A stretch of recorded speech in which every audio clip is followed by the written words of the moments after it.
اب ایک اگلا شیڈ ہے کفر کا، تاریکی ہی تاریکی، کوئی ملمے والی نیکی بھی نہیں، نفس پرستی، اپنی ہی خواہشات، دولت کی محبت، اس کے اندر آدمی ڈوبا ہوا، کوئی خیر، کسی غریب کو کھانا کھلا دینا، کسی مسکین کی کوئی مدد کر دینا، قطعاً نہیں، بالکل خالی خیر سے۔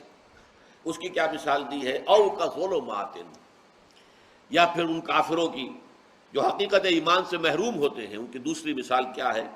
یا جیسے کہ اندھیرے ہوتے ہیں فی بحر لجی، ایک بہت گہرے سمندر کے اندر، یغشاہ موج من فوقہ موج من فوقہ سحاب، اس کو ڈھانپے ہوئے ایک موج، اور موج کے اوپر ایک اور موج، اور موج کے اوپر جو ہے بادل بھی ہیں۔ آپ اندازہ کیجئے تاریکی کا جو تصور یہاں دیا جا رہا ہے۔ کہا جاتا ہے کہ ایک فرینچ ایڈمرل تھا جو صرف اس آیت کی وجہ سے ایمان لایا۔ اس نے پوچھا اور تحقیق کی، کیا محمد نے کبھی سمندری سفر کیے صلی اللہ علیہ وسلم؟ معلومہ نہیں کی، کبھی نہیں کیا۔ اس نے کہا پھر یہ تو کوئی شخص جس کی زندگی جو ہے سمندروں میں گزری ہو وہ یہ بات کہہ سکتا ہے، ورنہ یہ کہ یہ واقعتاً اللہ کا کلام ہے کہ رات کا وقت ہے۔ اب دیکھیے اوپر چاند بھی ہے، فرض کیجئے تارے بھی ہیں، لیکن بادل بھی چھائے ہوئے ہیں، وہ چاند کی اور ستاروں کی ریفلیکشن بھی نہیں ہو رہی ہے۔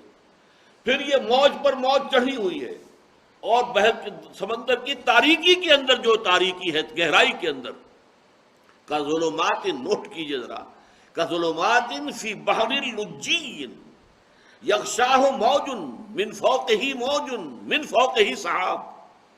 اب اس کے بعد الفاظ آئے ظلمات بعضها فوق بعض، تاریکیوں پر تاریکیاں، تہ پر تہ تاریکیاں، تاریکی پر تاریکی۔ اب نوٹ کیجئے ہمارا جو پہلا تھا سبق ایمان کی ماہیت میں، نور علی نور، یہاں کیا آیا؟ اس کا بالکل کنٹراسٹ، ایبسولیوٹلی اپوزٹ، ظلمات بعضها فوق بعض۔ وہاں نور فطرت، نور وحی، دونوں کے امتزاج سے نور ایمان وجود میں آیا، جس کا محل جو ہے، مقام بندہ مومن کا قلب ہے۔ یہاں یہ کہ تاریکیوں پر تاریکیاں، اندھیروں پر اندھیرے ہیں۔ اور نور کے بارے میں نوٹ کیجئے، نور کی جمع کہیں قرآن میں نہیں آئی، انوار نہیں آیا کہیں۔ نور ایک وحدت ہے، ایک وحدت، آرگینک ہول، اس کے اندر جمع وغیرہ نہیں ہو سکتا۔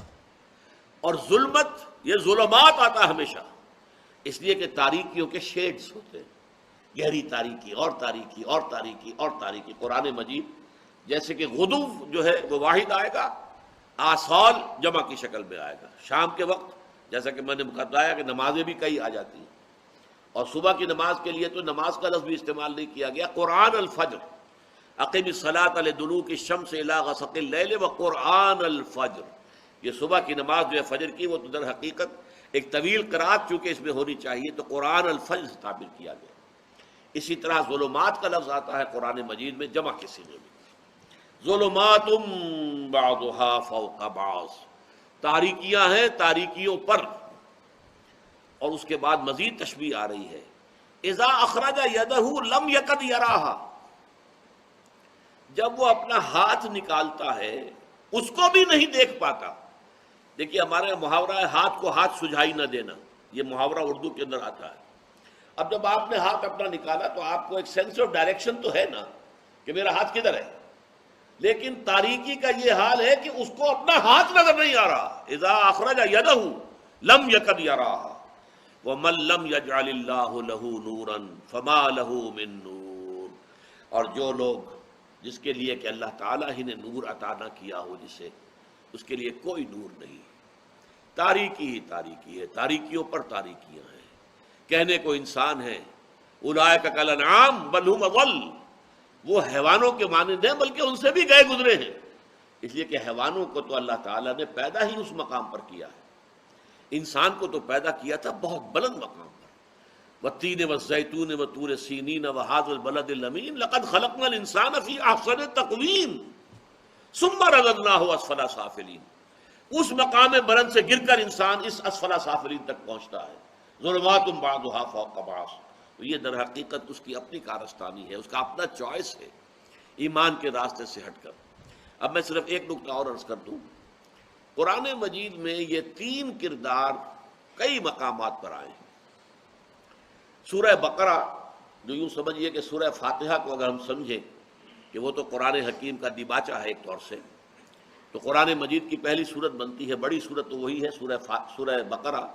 اس کے شروع میں بھی تین کردار سامنے آئے، مومنین صادقین، ذالک الکتاب لا ریب فیہ ھدی للمتقین الذین یؤمنون بالغیب ویقیمون الصلاۃ ومما رزقناہم ینفقون والذین یؤمنون بما انزل الیک وما انزل من قبلک وبالآخرۃ ہم یوقنون اولئک علی ھدی من ربہم واولئک هم المفلحون۔ یہ ایک کردار ہے، اللہم ربنا اجعلنا منہم، اللہم ربنا اجعلنا منہم، اللہم ربنا اجعلنا منہم۔ اب دو کردار ہے کفر کے۔ ایک کردار وہ ہے جو کافر اڑ گئے سختی کے ساتھ، مخالفت پر تل گئے، کوئی بات سننے کو تیار نہیں۔ ان الذین کفروا سواء علیہم انذرتہم ام لم تنذرہم لا یؤمنون ختم اللہ علی قلوبہم وعلی سمعہم وعلی ابصارہم غشاوہ ولہم عذاب عظیم۔ ابو جہل ماننے کو تیار نہیں ہے، ابو لہب ماننے کو تیار نہیں ہے۔ یہ ظلمات بعضھا فوق بعض کی مثال ہے، یہ تاریکیوں کے اندر ہے، تہ بر تہ تاریکیوں کے اندر ہے۔ اے نبی کوئی فائدہ نہیں ہوگا، آپ انہیں کتنا ہی سمجھا لیں، کتنی ہی دعوت دے لیں، کتنا ہی انذار کریں، کتنا ہی خبردار کریں، یہ ایمان لانے والے نہیں ہیں۔ یہ لوگ تو صم بکم عمی فہم لا یرجعون، یہ اب لوٹنے والے نہیں ہیں، یہ اب اس سے ماننے والے نہیں۔ یہ ہے دوسرا کردار۔ یہاں تیسرے نمبر پر وہ کردار آیا تھا، وہاں دوسرے نمبر پر آیا ہے، لیکن جو یہاں پر آیا تھا دوسرے پر، اب آخری تیسرا وہاں آیا ہے۔ یا وَمِنَ النَّاسِ مَن يَقُولُ آمَنَّا بِاللَّهِ وَبِالْيَوْمِ الْآخِرِ وَمَا هُمْ بِمُؤْمِنِينَ۔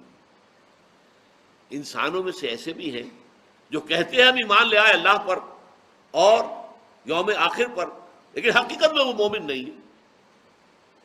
فی قلوبہم مرض فزادہم اللہ مرضا، ان کے دلوں کے اندر روگ ہے، بیماری ہے، اللہ نے ان کی بیماری میں اضافہ کر دیا۔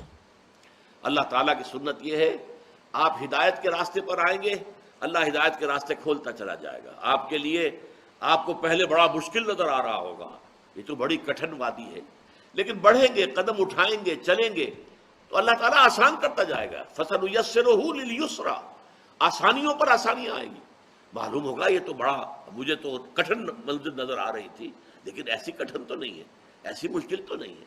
اللہ تعالیٰ مدد کر رہا ہے، اللہ تعالیٰ انگلی پکڑ کر لے کر چل رہا ہے۔ یہ ہوتا ہے، بالفعل ہوتا ہے۔ لیکن جو ضلالت اور گمراہی کو قبول کر لے، پھر ان کے لیے اس کے دروازے کھل جاتے ہیں، بے شرمی اور بے حیائی بڑھتی چلی جاتی ہے، آگے سے آگے۔ پہلے یہ ہے کہ برقع اترتا ہے، پھر وہ دوپٹہ بھی اترتا ہے، سب کچھ جو ہوتے ہوتے پھر وہ سلیو لیس کے اوپر بات آتی ہے، اور اس سے آگے آگے جہاں تک جائے گا معاملہ۔ یہ اللہ تعالیٰ کی سنت ہے، اس راستے پر آپ بڑھ جائیے تو پھر کوئی حد نہیں ہوگی۔ اسی لیے فرمایا فی قلوبہم مرض فزادہم اللہ مرضا، ان کے دلوں میں ایک روگ تھا، یہ منافقت کا روگ۔ اللہ نے ان کے منافقت کے اندر اس روگ اور بیماری کے اندر اضافہ کر دیا۔